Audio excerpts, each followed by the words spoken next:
ત્રીજો રસ્તો માં સુધી પહોંચવા માટેનો કયો?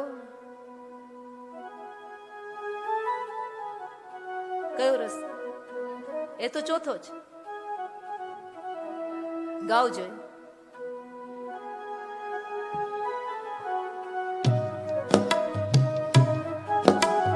મારા કરતા તો હવે તમે બધા કથા કરવાના છો.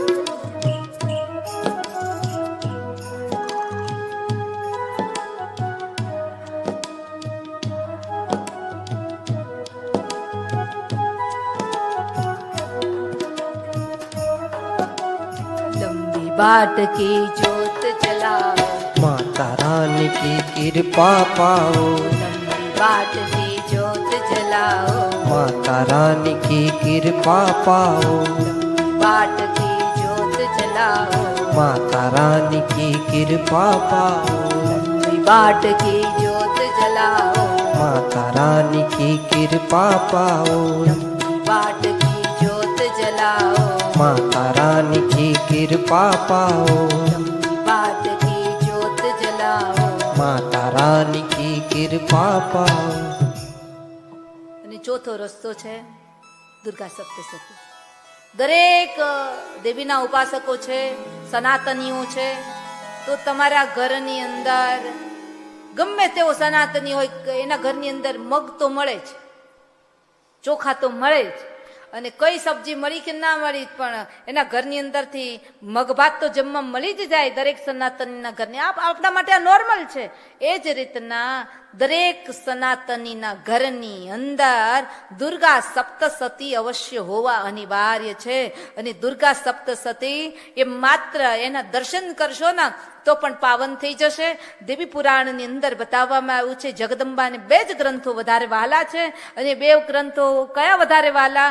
તો કે દેવી પુરાણ છે એમાં જગદંબાનું હૃદય ધબકતું હૃદય છે, અને દુર્ગા સપ્તશતી છે એમાં જગદંબાનું મુકુટ છે. દેવી પુરાણ છે તો ક્યારેક ઉપર આવી જાય તો માં જગદંબાનો મુકુટ છે, તો દુર્ગા સપ્તશતી માં જગદંબાનું ધબકતું હૃદય છે. દુર્ગા સપ્તશતી એક જો શ્લોક છે ને એના મંત્રાત્મક છે. દરેક મંત્રની અંદર સમાધાન રહેલું છે. ઘણાનો પ્રશ્ન હોય, મને તો નીંદર જ નથી આવતી, રાત પડે ને બધા એવા સુઈ ગયા હોય ને તો ટગર ટગર જોયા જ કરો, આખું જગત સુઈ ગયું હોય ને પોતે બાલ્કની માટા મારતી હોય.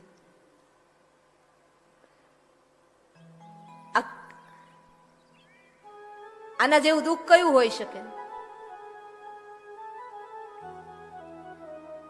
નિંદ્રા હોવી એ પણ માતાના આશીર્વાદ છે. તો ઘણા કે અમને તો એટલી બધી નિંદર આવે, કથા સાંભળતા સાંભળતા સુઈ જાય, તો બહુ સારી વાત છે.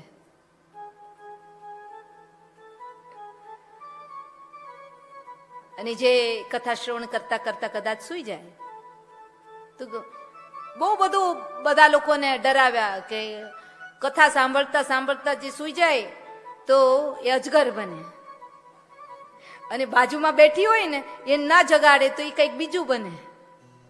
એમાં નહીં કેવું.